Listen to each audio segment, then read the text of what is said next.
안녕하세요. 코인 알려주는 남자입니다. 비트코인 가격은 비트코인 현물 ETF 승인과 관련된 기대감이 커지면서 직전 고점이었던 44.8K를 뚫고 45K 초반대에 위치하고 있습니다. 이런 상황에서 비트코인 현물 ETF가 승인이 되면 그 뒤에 가격이 빠질 거다, 뉴스에 팔아라라는 주장이 이어지고 있는데 어떤 근거를 가지고 이런 이야기를 하고 있는지 살펴보고 실제로 비트코인 현물 ETF 승인 이후에 비트코인과 코인 시장의 방향성에 대해서 이야기해 보도록 하겠습니다. 먼저 어제 비트코인 가격은 45K를 뚫고 45K 중후반대까지 상승을 하다가 나스닥이 개장을 하면서 나스닥이 이제 하락을 했고 기술주들이 대부분 다 하락을 했거든요. 그러면서 비트코인과 알트코인들 모두 이 영향을 받아가지고 하락을 한 모습을 확인할 수 있습니다. 사실 나스닥도 8주 연속 상승을 했기 때문에 꺾일 타이밍이었고요. 그렇기 때문에 쉬고 있다, 이렇게 보시면 되겠습니다. 다음으로 비트코인의 CVD 자료를 보게 되면은 45K를 뚫고 올라갈 때 모든 매도벽들을 다 뚫고 올라간 이후에 새로운 매수벽은 형성이 되지 않고 있는 모습을 확인하고 있고요. 또 매도벽 같은 경우도 있는 건 46K와 47K의 이 매도벽이 새롭게 형성이 되고 있는 걸 확인할 수 있습니다. 이런 상황에서 비트코인이 45K 중후반대까지 올라갔다가 살짝 내려오는 모습을 보여줬는데 뒤에 고래들 같은 경우는 포지션을 그대로 유지하고 있는 모습을 확인할 수 있습니다. 이 부분은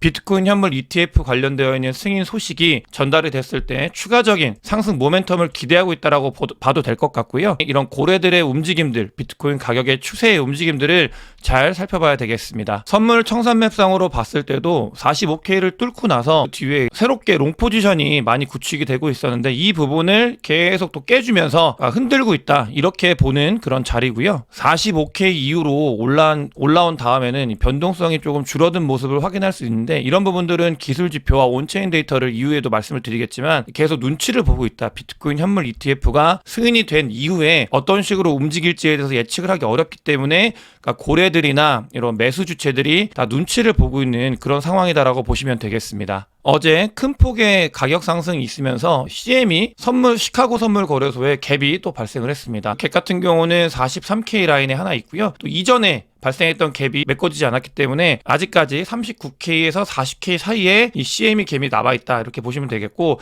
이 갭뿐만이 아니라 봐야 되는 거는 시카고 선물 거래소 같은 경우는 비트코인 가격이 다른 곳들보다도 3%의 프리미엄이 발생을 하고 있습니다. 그 말은 미국 기관들은 비트코인의 롱 포지션을 잡는데 추가적으로 돈을 더 쓰는 거에 대해서 거리낌 없이 하고 있다, 이런 말과 같고, 김치 프리미엄 끼웠을 때 알트코인 매수할 때도 한국 분들이 김치 프리미엄이 5% 6% 됐을 때도 더 올라갈 거라고 생각을 하기 때문에 매수를 하는 것처럼 미국에서는 비트코인 가격이 더 올라갈 수 있는 가능성에 베팅을 하기 때문에 이 정도의 프리미엄은 괜찮다라고 보고 있습니다. 이런 부분들은 코인베이스 프리미엄을 통해서도 확인이 가능한데요. 비트코인이 45K까지 올라왔을 때, 그러니까 미국이 올렸다라고 보시면 되겠고요. 이렇게 올라왔을 때 보시게 되면 코인베이스 프리미엄이 엄청난 상승을 하고 있는 모습을 확인할 수 있습니다. 그만큼 미국에서 비트코인을 사면서 가격을 끌어올리는 프레셔가 작용을 했다라고 보시면 되겠고, 단기적인 흐름을 봤을 때도 이 프리미엄이 큰 폭으로 발생을 한 모습을 확인할 수 있습니다. 이 비트코인이 44K에서 45K로 넘어가는 이 구간, 42K에서 44K로 넘어가는 이 구간은 모두 미국이 주도해서 비트코인 가격을 끌어올렸다, 이렇게 결론을 내릴 수 있습니다. 이렇게 비트코인 현물 ETF 승인 소식이 임박해지면서 프리미엄이 계속 붙고 미국 같은 경우는 비트코인을 더 많이 살려고 노력을 하고 있는데, 이런 상황에서 한 가지 이야기가 나왔습니다. 요즘에 가장 많이 사람들이 이야기하고 있는 게 비트코인 현물 ETF가 승인이 되면 뒤에 가격이 빠질 거기 때문에 뉴스에 팔아라, 이런 이야기를 많이 하시잖아요. 근데 이 보고서에서도 근거에 대해서 왜 뉴스에 팔아야 되는지 이야기를 하고 있고, 저는 이런 부분들은 동의할 수 있어서 여러분들께 소개를 드리고자 합니다. 그러니까 그 부분이 뭐냐면, 아까 계속해서 제가 프리미엄에 대해서 말씀을 드렸잖아요. 프리미엄은 원래 가격이 있는데 그거보다 더 비싼 가격에 살 수밖에 없는 그런 상황이거든요. 그 말은 매수세가 더 많이 몰려있다, 이렇게 보시면 되는데, 보게 되면은 기관상 이 CME의 프리미엄을 봤을 때 이게 연간으로 환산을 하면은 47.6%의 프리미엄이 발생을 하고 있다고 하고 있습니다. 이 말은 연간으로 봤을 때 비트코인 가격이 47.6% 더 비싸게 사려고 몰려들고 있다. 그만큼 사람들이 이미 비트코인 현물 ETF가 승인이 됐을 때 기대감을 이미 가격이 반영을 하고 있다, 이런 이야기를 하고 있습니다. 이런 부분들이 비트코인 현물 ETF가 승인이 됐을 때 실질적으로 이제 가격이 하락을 할 수밖에 없는 그런 부분들이라고 이야기를 하고 있고, 그러니까 분석을 했을 때 75% 정도는 가격이 하락을 할 거다 이렇게 베팅을 하고 있고요. 또 20% 정도는 그럼에도 불구하고 비트코인 가격이 계속해서 상승할 가능성이 있다 이렇게 분석을 하고 있습니다. 근데 75%의 이유, 이 프리미엄이 이미 크기 때문에 이걸 유지하기 위해서, 그러니까 비트코인이 현물 ETF가 승인이 되고 그 프리미엄을 유지하기 위해서는 비트코인이 5만 개가 한 번에 더 들어와야 되는데 그런 부분들이 아직은 바로 발생할 가능성이 없다. 단기 거품이다라는 이야기를 하고 있습니다. 실제로 비트코인의 이제 선물, 펀딩 레이트를 보게 되면은 점점 더 커지고 있는 모습을 확인할 수 있습니다. 이런 부분들은 뭐 꼭 시카고 선물 거래소 기관들 뿐만이 아니라 개인들도 비트코인의 가격 상승에 베팅을 하고 있는 모습을 볼 수 있고요. 시장이 과열되어 있다. 이런 부분들을 각종 지표들을 통해서 확인을 할 수 있습니다. 이렇게 거래 시장은 과열이 되고 있는 모습을 확인할 수 있는데 온체인 데이터상으로 비트코인의 이제 활동 이런 것들을 보게 되면은 굉장히 잠잠해지는 모습을 확인할 수 있습니다. 이거는 왜 그러냐면, 그러니까 이제 데이터상 거래할 때는 거래소 안에서 트레이딩을 하고 이런 거기 때문에 온체인 데이터로 찍히지 않거든요. 근데 온체인 데이터로 찍히는 거는 대부분 비트코인을 밖으로 빼거나 비트코인을 안으로 넣거나 이런 과정이 온체인 데이터에서 어드레스 액티비티 중에 일부로 찍히게 되는데, 비트코인의 가격 상승이나 하락에 있어서 눈치를 보고 있다, 그런 상황이다라는 게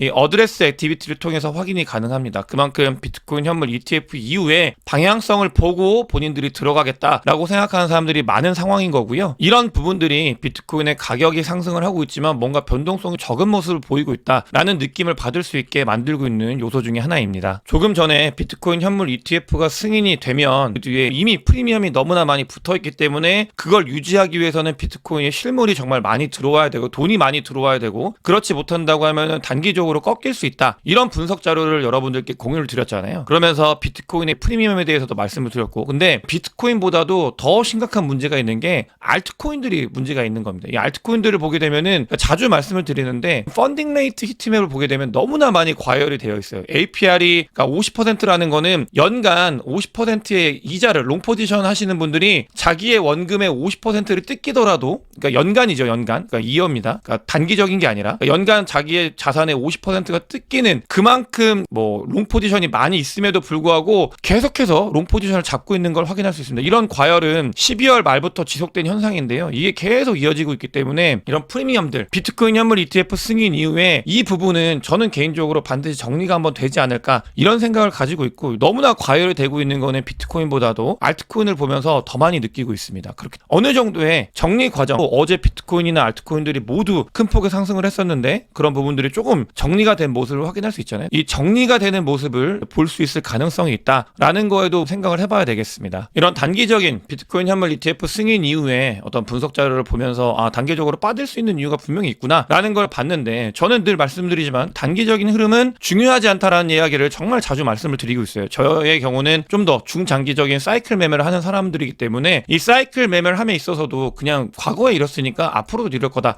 그런 믿음의 영역이 아니라, 그렇다면 왜 사이클 매매를 할 수밖에 없고 어떤 상황이고, 그러니까 글로벌로 자산 시장이 어떤 상황인지에 대해서 봐야 되는데 아주 좋은 자료가 있습니다. 글로벌 리퀴디티 스테이트 인데요. 이게 뭐냐면 글로벌 유동성이 풀린 거에 따라 가지고 비트코인이 그러니까 불장이 되는지 아니면 불장이 아니라 조금 장이 하락장이 되는지 이런 것들을 볼 수 있는 자료인데, 보시게 되면은 그러니까 글로벌 유동성과 비트코인의 방향, 자리 이런 것들을 모두 분석을 했을 때 너무나 좋은 매수 포지션의 자리라고 보고 있습니다. 앞으로 장이 뭐 단기적으로 현물 ETF가 승인이 되고 과열되어 있는 시장이 잠깐 꺾일 수는 있어도 그 뒤에 글로벌 유동성이나 이런 부분들을 봤을 때는 아주 좋은 매집의 자리다라고 저는 생각을 하고 있고, 실제로 특정 전문가들은 만약 하락을 한다면 하락을 하면서 도망갈 자리가 아니라 하락을 한다면 기분 좋게 더 매집을 해가야 되는 그런 자리다라고 봐야 된다고 이야기가 나오고 있고요. 저도 개인적으로 그런 부분들에 아주 동의를 하고 있고, 또 지난 영상에서도 말씀을 드렸지만 그러니까 그런 하락들이 조금 나왔으면 좋겠다 이런 생각을 가지고 있습니다. 그런 글로벌 유동성에 비춰봤을 때 비트코인이 아주 좋은 자리다라는 거를 알려주는 그런 지표입니다. 이렇게 고의 표시거든요. 이런 고의 표시가 떴을 떴을 때는 비트코인이 이제 계속해서 상승하는 그런 좋은 자리다라는 걸 알 수 있고요. 여기서 이렇게 상승을 하는,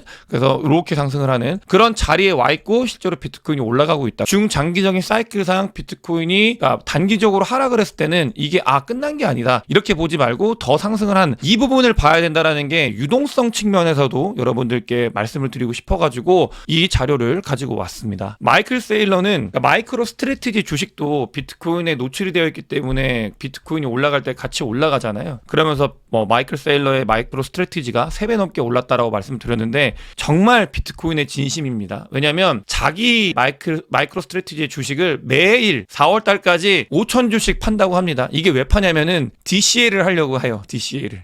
자기 주식을 팔아서 비트코인을 사려고 이걸 주식을 판다. 매일 5,000주씩 판다라고 이야기를 하고 있고, 이런 부분들 제가 2023년도 1분기를 굉장히 DC하기에 좋은 시기로 보고 있고, 이때는 주구장창 모아야 된다는 이야기를 많이 말씀을 드리는데 마이클 세일러와 같이 DCA를 하게 됐습니다. 그래서 마이클 세일러는 그런 공시를 했어요. 4월 달까지 매 거래일마다 마이크로 스트래티지 주식을 5,000주씩 팔 거고, 그걸 매 거래일마다 비트코인을 살 거다, 이렇게 이야기를 하고 있습니다. 그러면서 중요한 변화가 생기고 있습니다. 이게 비트코인 현물 ETF가 신청이 되면 말씀을 드렸던 게 0에서 1로 바뀐다라고 말씀을 드렸잖아요. 0에서 1이라는 게 이게 신청을 할 수가 없는데, 들어올 수가 없는데 돈이, 근데 현물 ETF가 승인이 되면은 들어올 수 있는 게이트가 생긴다, 이런 말씀을 드렸는데, 실제로 모건 스탠리에서는 유럽에 있는 펀드를 비트코인 현물 ETF 관련돼서 25%를 할당할 수 있게끔 약관을 변경을 한다고 합니다. 그 말은 과거에는 그러니까 GBTC죠. 그레이스케일의 비트코인 신탁인데 이걸 펀드에서 가져갈 수 없었는데 이 약정을 변경하면서 앞으로는 비트코인 현물 ETF를 가져가겠다, 변경을 한다라는 이야기를 하고 있습니다. 이런 부분들의 변화, 그러니까 기관들이 들어온다라는 게 사실 이런 거거든요. 이렇게 하면서 현물 ETF를 살 수 있는 그런 정책을 바꾸고 있고, 실제로 이런 부분들이 더 커지게 되면 자기가 운영하는 자산의 퍼센트만 노출이 돼도 없던 돈이 새로 들어오는 거기 때문에 매우 많은 돈들이 들어올 가능성이 있고, 이런 부분들의 변화가 봤을 때는 자금이 들어올 수 있는 길이 열린다, 이렇게 보시면 되겠습니다. SEC는 비트코인 현물 ETF를 정치적인 이유 때문에 승인을 할 수밖에 없다고 하고 있습니다. 저는 이 부분도 동의를 하는데, 블랙록이나 굉장히 돈이 많은 월가에서 비트코인 현물 ETF 승인을 위해서 너무나 많은 일들을 하고 있죠. 그런 과정에서 만약에 승인을 안 하게 되면 소송에 직면하게 될 거예요. 이 부분도 말씀을 드렸던 적이 있는데, 그런 소송들, 그러니까 SEC도 결국 사람이기 때문에 나와가지고 또 재취업도 해야 되고 그런 부분들이 있어가지고, 이런 그러니까 여러 가지, 그러니까 복합적인 역학관계를 통해서 저는 현물 ETF가 승인될 수밖에 없는 요소 중에 하나라고 말씀을 드렸는데, 정치적인 이슈도, 그러니까 미국 의회에서는 비트코인이나 이런 암호화폐를 자기들 틀 안에 넣고 싶어 하는데, 그러려면은 결국 비트코인 현물 ETF를 승인을 해서 안에서 규제를 해야 된다. 이런 정치적인 이슈를 봐도 비트코인 현물 ETF는 승인이 될 수밖에 없다, 이런 이야기를 하고 있고 굉장히 동의를 합니다. 늘 말씀을 드리지만 비트코인이 자리가 굉장히 애매해요. 뭔가 힘을 줘가지고 매수하기에도 애매하고, 그렇다고 해서 이걸 팔기에도 애매하고, 온체인 데이터를 통해서도 살펴봤잖아요. 다른 사람들도 모두 관망을 하고 있는 그런 자리다라는 게 여러 가지 지표를 통해서도 확인이 되는데, 보시게 되면은 온체인 데이터의 MVRV 지표를 통해서도 이 밴드상 너무 애매한 포지션에 있습니다. 사기에도 하고, 그렇다고 해서 관망하기에도 뭐한 그런 자리에 있기 때문에 어려운데, 그러니까 이럴 때는 가장 좋은 게 사실 DCA예요. 그냥 꾸준히 매수하는 게 가장 좋다라는 말씀을 드리고 싶고, 만약 비트코인 현물 ETF 승인 이후에 더 위를 바라본다고 하면은 다음 라인은 52K가 될 거고, 또 다음 라인은 70K가 될 거다, 이런 것들을 확인을 할 수 있습니다. 저는 이런 긍정적인 흐름은 앞으로 반드시 일어날 일이라고 생각을 하고 있기 때문에 기간이 걸리더라도 그러니까 천천히 이런 것들을 보면서 자기 길 잘 가고 있구나, 예상했던 것들이 다 그대로 진행이 되고 있구나 라는 거를 보면 좋을 것 같습니다. 그러면서 희망을 가져야 되는 이유가 여기에 있어요. 이거는 맥딘님의 자료를 가지고 왔는데, 사실 쇼터몰더들 자료들을 가지고 오고 싶어서 가지고 왔고요. 이유는 쇼터몰더들이 아직 너무나 많이 안 들어와 있어요. 그러니까 안 들어와 있고, 우리들끼리 비트코인 가격을 이렇게 올렸는데, 그러니까 외부에서 돈이 들어오면은 이 부분의 힘, 이런 것들은 커질 수밖에 없다. 외부에서 들어오는 돈 중에 하나가 당연히 비트코인 현물 ETF가 될 거고요. 그것 말고도 여러 가지 돈들이 들어올 수 있는 가능성이 있기 때문에 저는 중장기적으로 아까 말씀드렸던 그런 글로벌 유동성, 그 다음에 아직까지 들어오지 않은 사람들의 돈들, 이런 것들을 봐도 긍정적으로 보고 있습니다. 전체적으로 가야 될 길이 좋아지고 있긴 한데 가야 될 길은 아직도 훨씬 많이 남았다라는 게 너무나 많은 지표에서 이야기를 하고 있기 때문에 여러분들께서도 그런 부분들 저랑 함께 어떻게 보면 궤를 같이 해가지고 2024년도 5년도 함께 보셨으면 좋겠습니다. 오늘도 자료를 많이 준비를 했었고요. 영상이 도움이 되셨으면 구독과 좋아요, 많은 공유, 댓글 부탁드리겠습니다. 영상 봐주셔서 대단히 감사합니다.